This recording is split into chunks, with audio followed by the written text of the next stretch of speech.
கர்த்தருடைய பரிசுத்த நாமத்துக்கு ஸ்தோத்திரம். என் பேர் ஜெனிஃபர். நான் ராயப்பேட்டா பகுதியிலேருந்து வரேன். கடந்த 3 வருஷத்துக்கு முன்னாடி வந்துட்டு எனக்கு வேலை இல்லாமல் ரொம்ப கஷ்டப்பட்டுட்டு இருந்தேன். அங்கிள் எங்கே மீட்டிங் நடத்தினாலுமே வந்துட்டு நான் அந்த இடத்துக்கு கடந்து போய் ஜெபிக்கிறது உண்டு.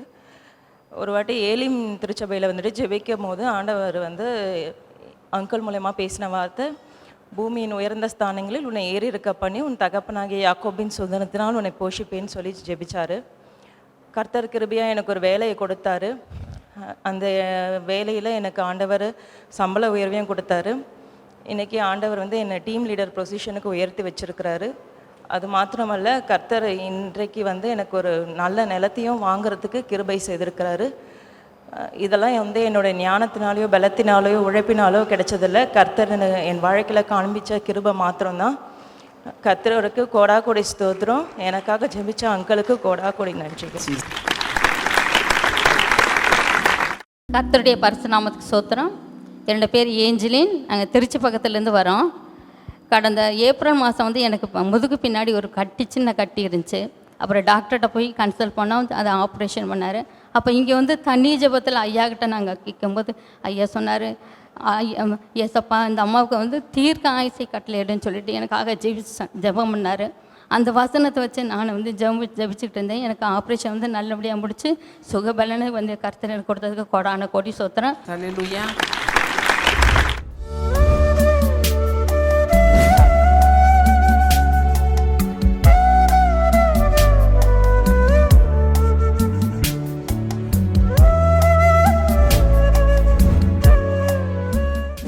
கிறிஸ்துவுக்குள் மிகவும் பிரியமான எனதருமை சகோதர சகோதரிகளே, நம்மை சிருஷ்டித்தவரும் நம்மை உண்டாக்கினவரும் நம்மை ஒருபோதும் மறந்து போகாதவருமாகிய இயேசு கிறிஸ்துவினுடைய ஏற்ற நாமத்தினாலே உங்கள் எல்லாரையும் வாழ்த்தி ஆசீர்வதிக்கிறேன். அல்லேலூயா.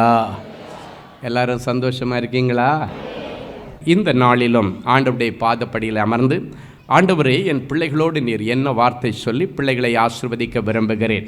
தேவ சமூகத்திலே ஜெபத்திலே தரித்திருந்த பொழுது கர்த்தர் நம்மை ஆசீர்வதிக்கும்படி கொடுத்த மங்கள வார்த்தை மார்க் எழுதின சுவிசேஷம் 14ஆம் அதிகாரம் 66, 68 வரைக்கும் உள்ள வசனங்கள் வாசிப்போமா? அத்தருணத்திலே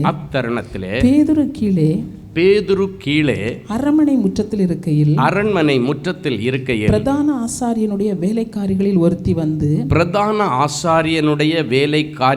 ஒருத்தி வந்து குளிர் காய்ந்து கொண்டிருக்கிற பேதுருவை கண்டு அவனை உற்று பார்த்து நீயும் நசரேயனாகிய இயேசுவோடே இருந்தாய் என்றாள். அதற்கு அவன் நான் அறியேன், நீ சொல்லுகிறது எனக்கு தெரியாது என்று மறுதலித்து வெளியே வாசல் மண்டபத்துக்கு போனான். அப்பொழுது சேவல் கூவிற்று, நீயும் நசரேயனாகிய இயேசுவோடு இருந்தாய் என்றாள்.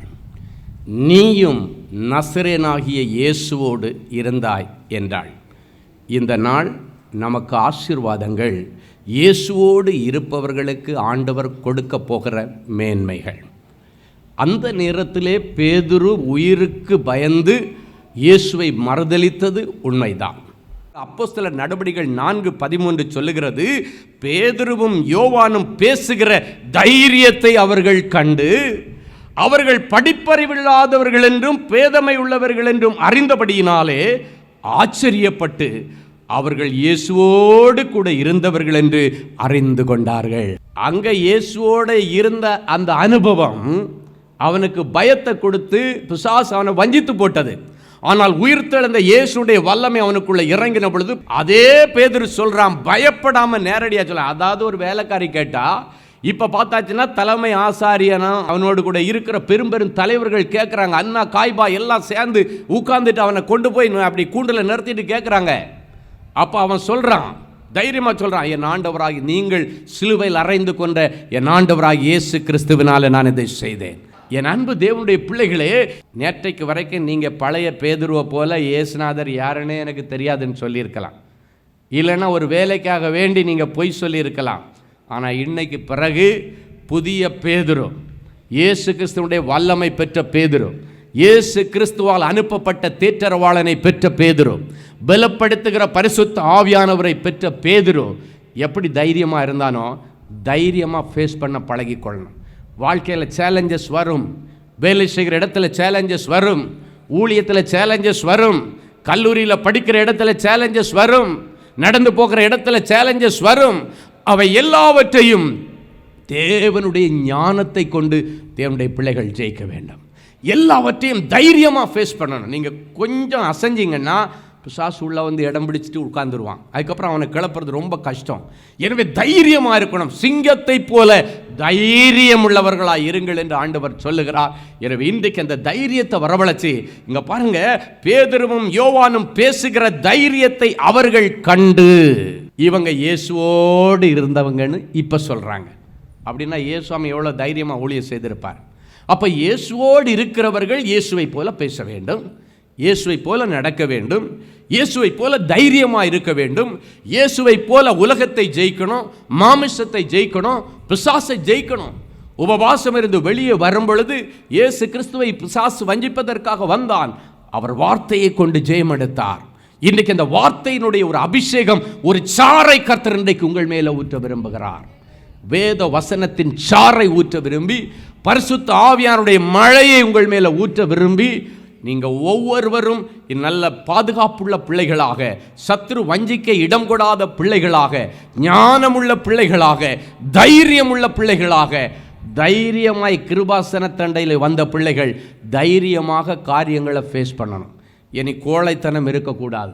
நான் சாவ போகிறேன், எனக்கு கடன், இந்த கடனை என்னால் அடைக்க முடியாது, இவ்வளோ பெரிய கடனை அடைக்கிறது எங்கள் ஊரில் உள்ள சொந்தக்காரங்க சொத்தெல்லாம் விற்றாலும் என் கடனை அடைக்க முடியாது.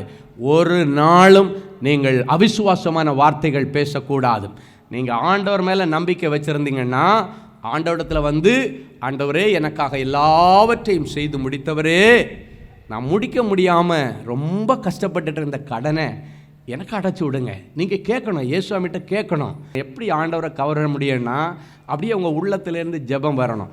உள்ளத்திலேருந்து ஜெபம் வந்தால் உங்கள் நிலைமையை நினச்சாலே உங்களுக்கு அழுக வந்துடும். நீங்கள் ஆண்டவர்கிட்ட கேட்கணும், ஆண்டவரே தெரியாமல் ஞானம் இல்லாமல் நான் மாட்டிக்கிட்டேன்ப்பா, நான் இந்த பிஸ்னஸில் இறங்கியிருக்கக்கூடாது, உங்ககிட்ட கேட்கல, என் ஃப்ரெண்டு ஒருத்தர் சொன்னான்னு இறங்கிட்டேன், மாட்டிக்கிட்டேன், ஆண்டவரே இந்த ஒரு முறை மட்டும் என்ன மீட்டெடுங்கப்பா, நீர் வாய்ப்பு கொடுக்குற ஆண்டவர் தானே, எனக்கு ஒரு வாய்ப்பு கொடுக்கக்கூடாதா, நீங்கள் இதிலேருந்து என்னை வெளியே கொண்டு வரக்கூடாதா, இனி நான் ரொம்ப ஜாக்கிரதையாக இருப்பேன் ஆண்டவரே, please give me one chance my Lord. ஒரே ஒரு வார்த்தை சொல்லு, எனக்கு ஒரே ஒரு சந்தர்ப்பம் கொடுங்க ஆண்டவரே, எனக்கு வேறு வழியே இல்லை, இந்த கடன் அடைக்க எனக்கு வழி தெரியலப்பா. இல்லை நண்பர்கள் அது சொல்கிறாங்க, இந்த ஊரை விட்டுட்டு ஓடிடு, வேற எங்கேயாவது போயிடுன்னு சொல்கிறாங்க. ஆனால் நீர் என் கூட இருக்கும் பொழுது நான் ஏன் பயந்து ஓடணும் ஆண்டவரே, எனக்கு ஏதாவது வழி திறந்து கொடுங்கன்னா ஆண்டவர் வழிகளை திறப்பார். ஹல்லேலூயா. நீங்கள் வசனத்தை சொல்லி ஜெபிக்கணும், ஆண்டவரே நானே வழின்னு சொன்னீங்களே அப்படின்னு ஆண்டவரிடத்தில் கேட்கணும். சிலர் வந்து சொல்லுவாங்க, எனக்கு இத்தனை கோடி கடன் இருக்குது, இதை நான் அடைக்கிறதுக்கு எனக்கு வழியே இல்லை. நான் சில நேரங்களில் கேட்பேன், ஏதாவது ப்ராப்பர்ட்டிஸ் ஏதாவது இருந்துச்சுன்னா கூட சரி அதில் பாதியை விற்றோ ஏதாவது கொஞ்சம் கொஞ்சம் இருந்துச்சுன்னா கிளியர் பண்ணிவிட்டு செட்டில் ஆகிடுங்க. அவங்க சொல்லுவாங்க, ப்ராப்பர்ட்டிஸ் ஒன்றுமே இல்லை, ஒரு வழியும் இல்லை, அடைக்கிறதுக்கு வழியே இல்லை. அப்போ நான் ஆண்டவர்கிட்ட சொல்லுவேன், ஆண்டவர் வழியே இல்லைன்னு சொல்கிறாரு, ஆனால் உங்கள் வசனம் சொல்லுகிறது நானே வழி.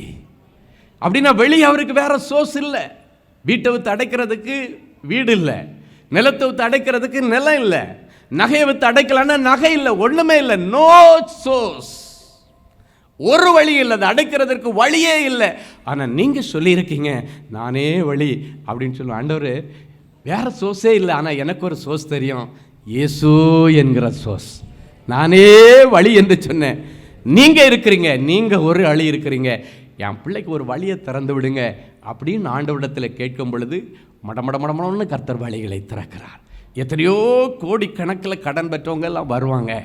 அடுத்த 6 மாதம் 8 மாதத்தில் பார்த்திங்கன்னா எப்படி கடன் அடைஞ்சிச்சுன்னே தெரியல, அந்த அளவுக்கு கர்த்தர் மனுஷர்கள் கண்களில் தயவு. ஒரு முறை ஒரு சகோதரர் வந்து சொன்னார், ஒருத்தருக்கு 40 லட்சம் கொடுக்கணும், முட்டி போட்டு ஓடின அழுதார். 3 பெண் பிள்ளைகள் இருக்கிறார்கள். எனக்கு ஏதாவது ஒன்று ஆயிடுச்சுன்னா என் பிள்ளைகளுக்கு என்ன ஆகும், அவன் ஏற்கனவே ரொம்ப கொடுமைக்காரன், அவன் என்ன செய்வான்னு சொல்ல முடியாது, நான் இடம் தெரியாமல் தரம் தெரியாமல் அவங்ககிட்ட போய் வாங்கிட்டாங்க, என்ன செய்கிறதுன்னு தெரியல, ஒரு வழி இல்லை, 24 மணி நேரம். நான் ஆண்டவர்கிட்ட கேட்டேன், ஆண்டவர் அவன் 24 மணி நேரம் கொடுத்துருக்குறான், நீங்கள் மனசு வச்சா 1 செகண்டில் இதுக்கு விடிய காலத்தை கொடுக்க முடியும். ஹல்லேலூயா. சொல்லிட்டு முழந்தாள் படியிட்டு அழுது ஜெபிக்கும்போது நான் சொன்னேன், கல்லான இருதயங்களை நவமான இருதயமாய் மாற்றுகிற ஆண்டவர் அன்றைக்கு யாக்கோவுக்கு அடுத்த நாள் காலையில் தீங்கு பண்ணுவதற்காக பிளான் பண்ணி கூட்டத்தோட குடும்பத்தோடு வந்து பதுங்கி இருந்த லாபானை நடுராத்திரியில் எச்சரித்து அடுத்த நாள் காலையில் இவங்கிட்ட இருக்கிறதெல்லாம் பிடுங்கிட்டு போனேன்னு வந்த அந்த லாபான் சமாதான உடன்படிக்கை பண்ணினது போல நாளைக்கு காலையில் இவர் சமாதான உடன்படிக்கை பண்ண அந்த மனுஷனுடைய இருதயத்தில் நீர் பேசணும். நாளைக்கு காரியம் மாறுதலாய் முடியணும். ஏன்னா வேறு வழியே இல்லை. அடைக்கல பட்டணத்தில் வந்து விழுந்திருக்கிறார். நான் வசனத்தை சொல்லி அடைக்கல பட்டணத்துக்கு வர்ற பிள்ளைங்களுக்கு ஜெபம் பண்ணுவேன். கர்த்தரிடத்தில் அடைக்கலமாய் வந்து விழுந்திருக்கிற உனக்கு அவரால் நிறைவான பலன் என்று சொன்னீரே. உங்ககிட்ட அடைக்கலமாக வந்து விழுந்திருக்கிறார். ஸ்டீஃபனை தேடி வரவில்லை. ஸ்டீஃபன் இங்கே உட்காந்து ஒன்றும் பண்ண முடியாது. நீங்கள் ஸ்டீஃபனோட இருந்தால் தான் என் பிள்ளைகளுக்கு ஏதோ 2 மங்கள வார்த்தை கொடுப்பீங்க. அந்த வார்த்தை மனு உருவாகும். அதான் ஆண்டவரே. எனவே என்கிட்ட ஒன்றுமே இல்லை, எல்லாம் நீங்கள் தான் பண்ண போகிறீங்க. எனவே இந்த அடைக்கல பட்டணத்தில் வந்து விழுந்திருக்கிற இவருக்கு உம்மாலே நிறைவான பலன். இந்த வார்த்தையை சொல்லி அவரை அனுப்பிட்டேன். பிரதர், ஆண்டவர் நிறைவான பலனை கொடுத்துருவார், நாளை போங்க, காரியம் மாறுதலாய் முடியும். பயந்து பயந்து இருந்தார். அதே போல் அடுத்த நாள் காலையில் 12 மணிக்கு வந்தார். புல்லட்லேருந்து இறங்கின உடனே நேராக உள்ளே போனாராம். உள்ளே போயிட்டு உள்ளே என்னாச்சுன்னா வெளியே தான் நின்றுட்டுங்க, வெளியே வான்னு கூப்பிடுவார். தெருவில் நின்று தான் கத்துவார். அப்படிப்பட்ட ஆள் புல்லட்லேயே உட்காந்துருப்பாராம். அப்படிப்பட்ட ஆள் புல்லட்டை நிறுத்திட்டு நேராக உள்ளே போனாராம். எனக்கு கொஞ்சம் தண்ணி கொடுங்க சார். அது வரைக்கும் வாயா போயான்னு பேசினவர், சார் எனக்கு கொஞ்சம் தண்ணி குடிக்கிறீங்களா? இவருக்கு தெரியலை இது புலி பாயிறதுக்கு பதுங்குதா எதுக்கு பதுங்குதுன்னு இவருக்கு தெரியலை. தண்ணி கொடுங்க சார். யோசிக்கிறாரு, மரியாதை பயங்கரமாக இருக்கு இன்னைக்கு. அப்படியே உட்காந்துருந்தார். உட்காந்துட்டு தண்ணி கொண்டு கொடுத்துருக்கிறாரு. ஏதோ உனக்கு ஹெல்ப் பண்ணி நான் ஒரு புண்ணியம் தேடிக்கலான்னு முடிவு பண்ணிட்டேயா. நீ இத்தனை வருஷம் கொடுத்த அத்தனை வட்டியை கணக்கு பார்த்தாச்சுன்னா நீ 35 லட்ச ரூபா வட்டியை கட்டியிருக்க. ஆனால் இன்னும் 40 லட்சம் அசல் இருக்குன்னு நான் எழுதி வச்சுருக்கிறேன். நான் கணக்கு பார்க்கும்போது நீ 35 லட்ச ரூபா ஆல்ரெடி கொடுத்துட்ட. எனவே 5 லட்ச ரூபா நீ என்னைக்கு கிடைக்கதோ கொடு. இதுக்கு மேலே உன் வீட்டு பக்கம் நான் வரமாட்டேன். என்னை மன்னிச்சிரு, உன்னை நான் ரொம்ப கொடுமைப்படுத்தி இருக்கிறேன், நீ மன்னிச்சிட்டேன்னு சொல்லுடான்னு காலில் விழுந்து கெஞ்சுறான். ஒரு பெரிய மனுஷன், தண்டல் விடுறவன், பிளேடு வட்டி விடுறவன், மார்க்கெட்டில் டெய்லி வட்டி கொடுக்குற ஒருத்தர் வந்து நின்றுட்டு சொல்கிற, காலை பிடிச்சிட்டு என்ன மன்னிச்சிரியா, நான் ஒரு புண்ணியத்தை அடிக்கணும்னு நினைக்கிறேன், உனக்கு என்ன கிடைக்குதோ நீ கொஞ்சம் கொஞ்சமாக கொடு, உன் வீட்டு பக்கமே வரமாட்டேன். இந்த சகோதரர் வந்து சொன்னார், இயேசு இவ்வளவு சீக்கிரம் இவ்வளவு பெரிய அற்புதம் செய்வாருன்னு நான் கனவுலே நினைக்கலையா. அவன் அந்த 35 லட்ச ரூபாய் அப்படியே வேவர் பண்ணிட்டான். 5 லட்ச ரூபாய் கொடுத்தா போதுன்ட்டான். 1 பைசா வட்டி வாங்கலை. இவர் கொடுத்த 35 லட்சமும் வட்டியாக தான் கொடுத்துருக்கிறார். வீட்டுக்கு போய் உட்காந்துட்டு எல்லாம் கணக்கெடுத்துட்டு வந்திருக்கிறான். 35 லட்ச ரூபா வட்டி வாங்கினவன் சொல்கிறான் 40 லட்ச ரூபா இன்னும் அசல் இருக்கு. ஆனால் அதே ஆள் வந்து சொல்கிறான், எனக்கு புண்ணியம் கிடைக்கட்டேன், என்னை மன்னிச்சிட்டேன்னு சொல்லு, ஒரு வார்த்தை சொல்லுங்க சார் அப்படின்னாரா. சொன்னார், இல்லையா பரவாயில்ல, நான் அப்புறம் கொடுக்குறேன். இல்லை நீ இதுக்கு மேலே அதிகமாக வட்டி கொடுத்தேன்னா எனக்கே அது தங்காது அப்படின்ட்டானா. என் அன்பு சகோதர சகோதரிகளே, உண்மையில சொல்கிறேன், நம்ம அப்பா இன்னைக்கு உயிரோட வாழ்கிறார். நீ இயேசுவோட நடந்து பாருங்க, இயேசுவோட இருந்து பாருங்க, அந்த வித்தியாசத்தை நீங்கள் பார்க்க முடியும். இன்னைக்கு நிறைய பேர் கடனில் சிக்கிட்டு எனக்கும் கடனுக்கு ஒரு வழி பிறக்காதா அப்படின்னு நீங்கள் அழுதுட்டு இருக்கிறீங்க.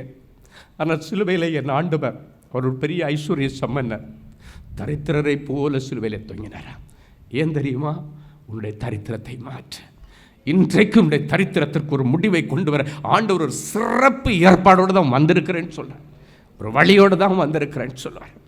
நான் எப்போவுமே ஆண்டவரிடத்தில் கேட்பேன், ஆண்டவரே 2000 வருஷத்துக்கு முன்னால் இதெல்லாம் நடந்தது, அது இன்றைக்கி நடக்கணும். ஆபிரகாமுடைய காலங்களில் இதெல்லாம் நடந்தது, அது இன்றைக்கி நடக்கணும். யாக்கோபுடைய காலத்தில் இது நடந்துச்சு, இது இன்னைக்கு நடக்கணும். ஏன்னா நீங்க சொல்லியிருக்கிறீங்க, நேற்றும் இன்றும் என்றும் மாறாதவர், அதை ஊரெல்லாம் போய் நம்பி நான் பிரசங்கம் பண்ற ஆண்டவர், அதனால நீ அந்த தெய்வமாக இருக்கணும். நேற்று இருந்த தெய்வம் இன்றைக்கு அப்படியே இருக்கிறீங்க சொல்லி ஜெபம் பண்ணி பாருங்க. இயேசுவோட நடந்து பாருங்க, இயேசுவோட இருந்து பாருங்க.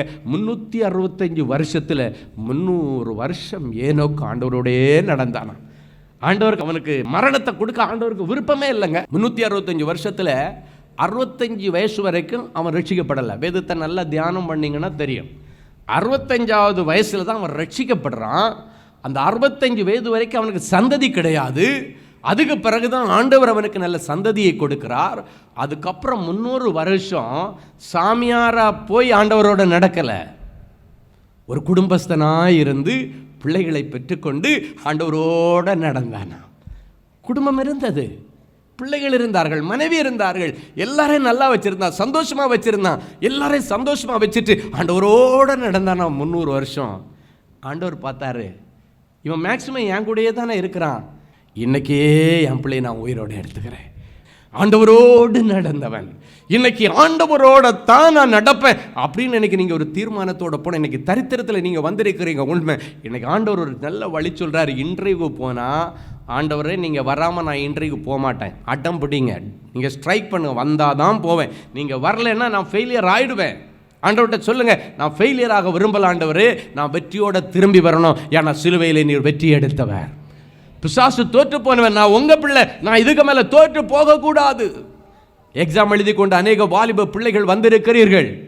ஒருவேளை ஏதோ ஒரு சப்ஜெக்ட் நான் ரொம்ப டஃப்பாக இருந்துச்சு, என்னால் சரியாக பண்ண முடியலை, எழுத முடியலை. அது செமஸ்டர் எக்ஸாமாக இருக்கலாம், 12th இருக்கலாம், 10th இருக்கலாம், இல்லை நீ எழுதியிருக்கிற ஏதோ ஒரு பேங்க் எக்ஸாமாக இருக்கலாம், டிஎன்பிஎஸ்சியாக இருக்கலாம், டெட்டாக இருக்கலாம், இல்லை எழுத போகிற நீட் எக்ஸாமாக இருக்கலாம். எல்லாத்தையும் ஆண்டவர்கிட்ட கேட்ட, ஆண்டவரே பிள்ளைகள் எழுதினது, எழுதி கொண்டிருக்கிறது, என்னை எழுத போகிறது, எல்லாத்திலையும் என் பிள்ளைகளுக்கு வெற்றியை தரணும். ஹல்லேலூயா. என் பிள்ளைகளுக்கு தோல்வி வரக்கூடாது. இயேசுவாமி நீ சிலுவையில் வெற்றியை எடுத்தவர், என் பிள்ளைகளுக்கு ஒரு வெற்றியை தர வேண்டும். அன்றைக்கு பேதுருவிடத்தில் அவங்க கண்ட பயங்கரமான ஒரு காரியம் என்னன்னா, அந்த தைரியம். அந்த தைரியத்தை தான் இன்னைக்கு ஆண்டவர் உங்கள் ஒவ்வொருவர் மேலே வச்சு, கடனை கண்டு ஓடாமல், பயப்படாமல், வியாதியை கண்டு பயப்படாமல், ஏதோ உங்கள் பேரில் போட்ட கேஸை கண்டு பயந்து ஓடக்கூடாது. கேஸ் எல்லாம் ஆண்டவர் நினைச்சாருன்னா ஒரு நிமிஷத்தில் தள்ளுபடி பண்ண முடியும். அது எவ்வளோ பெரிய கேஸாக இருந்தாலும் சரி. இன்னைக்கு ஆண்டவர் உங்களை பார்த்து சொல்லுகிறார், நீங்கள் பயந்து ஒடுங்கி போகிறது ஆண்டவருக்கு விருப்பமில்லை. ஆண்டவரிடத்தில் இன்னைக்கு உண்மையாகவே நீங்கள் சரண்டராய், ஆண்டவரே நாங்கள் உம்மோடு இருக்கிற பிள்ளைகளை இந்த ஜனங்கள் எல்லாம் அறிந்து கொள்ளும்படிக்கு எங்களை நீங்கள் ஆசீர்வதியும். நீங்கள் பார்த்தீங்கன்னா மார்த்தாள், மரியாள், லாசரை குறித்து உங்களுக்கு தெரியும். இயேசு கிறிஸ்து ரொம்ப நெருக்கமாக இருந்த ஒரு குடும்பம். என் சிநேகிதனாகிய லாசரு அப்படின்னு ஆண்டவர் சொல்கிறார். அப்போ அந்த லாசர் ஒரு நாள் மரித்து போய்விட்டான். ஆண்டவர் ஊழியத்தில் இருக்கிறாரு. ஆண்டவருக்கு சொல்லி அனுப்புகிறாங்க. அவன் சீரியஸாக இருக்கும் பொழுதே, அவன் சாகிறதுக்கு முன்னாலே சொல்லி அனுப்புகிறாங்க. இயேசுவாமி வர்றதுக்குள்ளால் இவன் மரித்து இவனை அடக்கமே பண்ணியாச்சு. அவர் மரித்து அடக்கம் பண்ணி 4 நாளைக்கு அப்புறம் தான் இயேசுவாமி வராரு.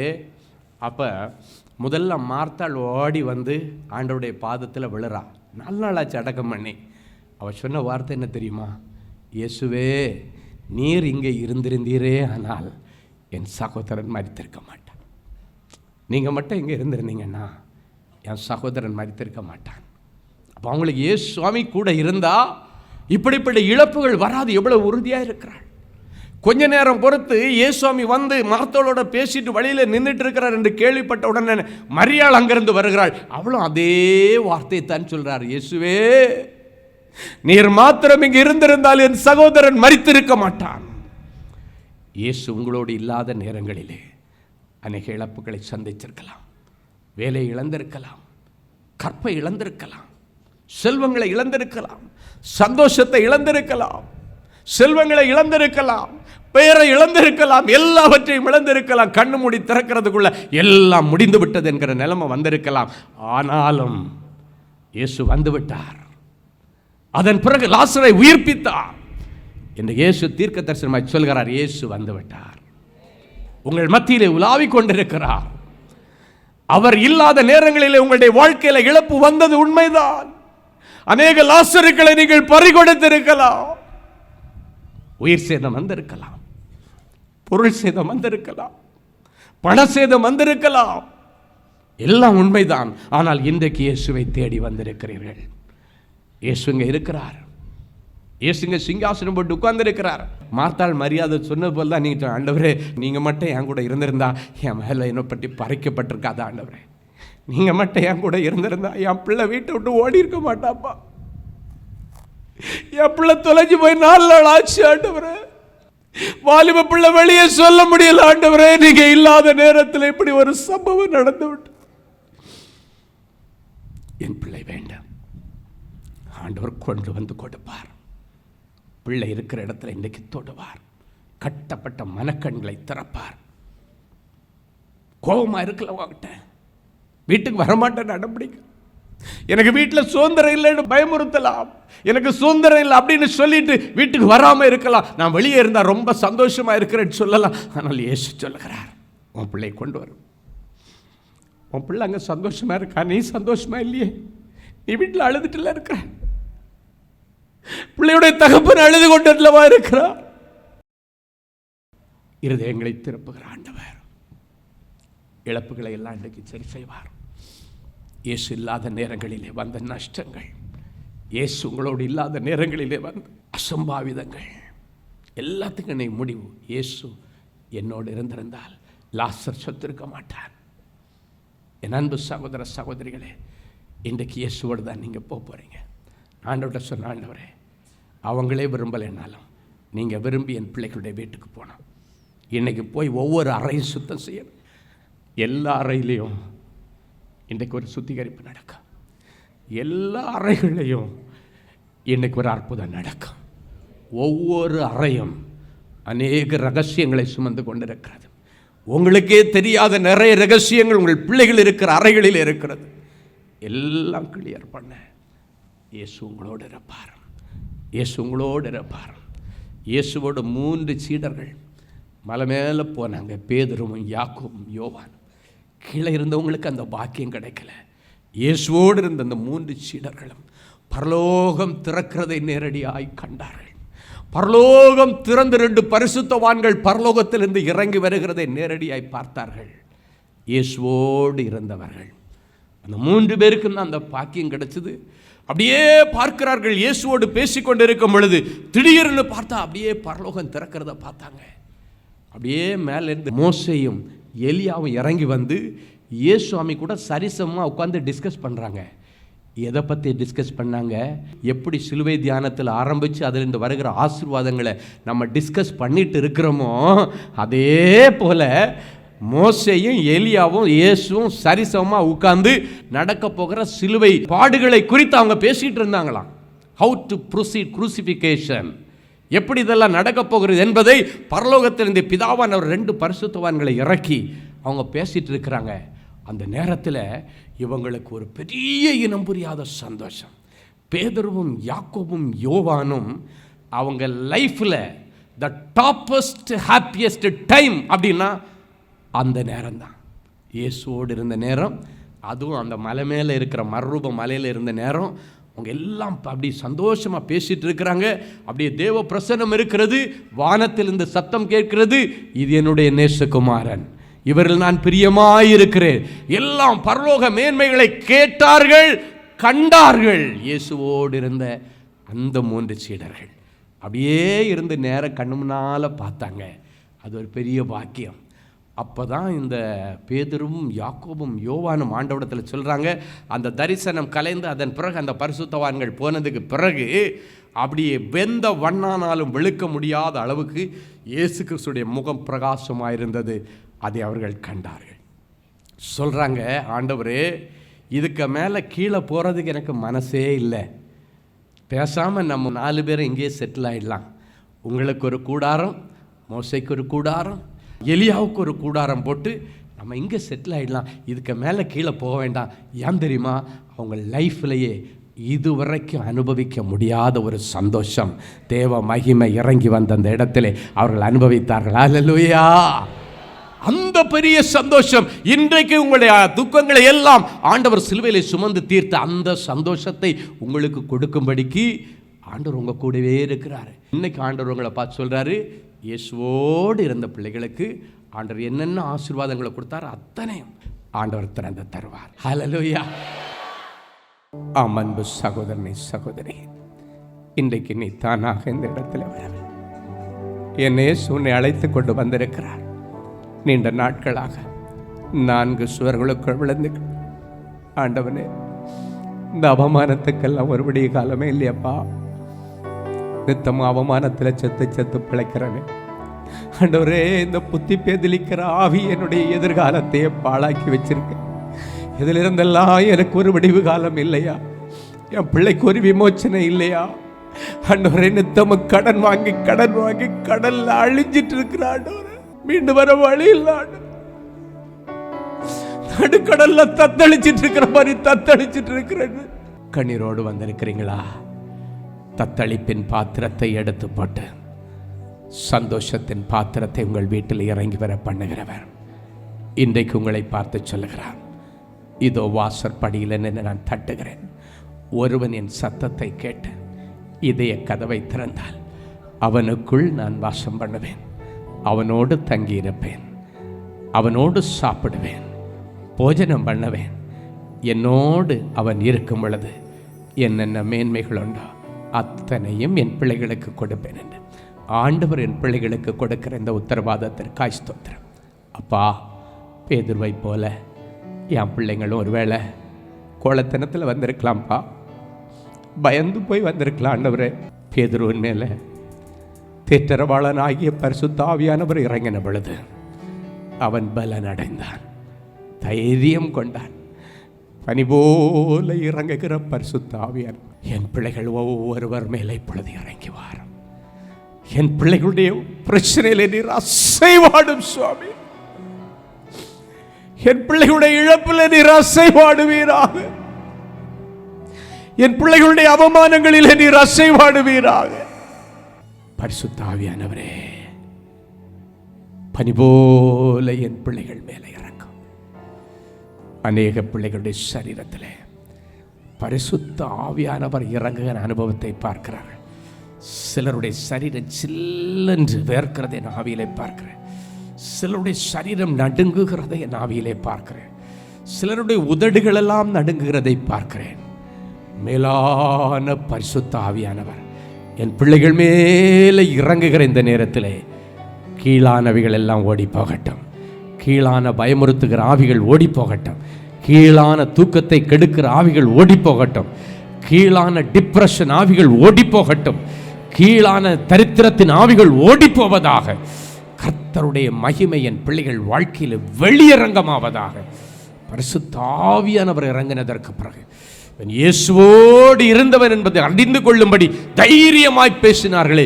என் லைஃப்பில் இருக்கிற எல்லா பிரச்சனைகளையும் தைரியமாய் ஃபேஸ் பண்ணுகிற தைரியத்தின் ஆவியினாலே என் பிள்ளைகளை நீர் நிரப்பும். இயேசுவின் மூலம் பிதாவே, ஆமேன். அன்பு தேவனுடைய பிள்ளைகளே, இந்நிகழ்ச்சியின் மூலம் நீங்கள் பெற்றுக்கொண்ட ஆசீர்வாதங்களையும் உங்கள் ஜெப விண்ணப்பங்களையும் அனுப்ப வேண்டிய முகவரி: தேவனின் அன்பு ஊழியங்கள், எண் 340B பார் 1A 3B1 Vinayak avenue, OMR road, Okkiyam, Thoraipakkam, Chennai 600097. இது இந்தியன் ஆயில் பெட்ரோல் பங்க் எதிரில் அமைந்துள்ளது மற்றும் காக்னிசன்ட் டெக்னாலஜி சொல்யூஷன்ஸ் அருகிலும் அமைந்துள்ளது. மின்னஞ்சல் prayer@godsloveministries.co.in. எங்களது இணையதளம் www.godsloveministries.co.in. மேலும் 24 மணி நேர ஜெப உதவிக்கு 04454547999 மற்றும் 9941950999 என்ற எண்களுக்கு தொடர்பு கொள்ளுங்கள். கர்த்தர் தாமே உங்களை ஆசீர்வதிப்பாராக.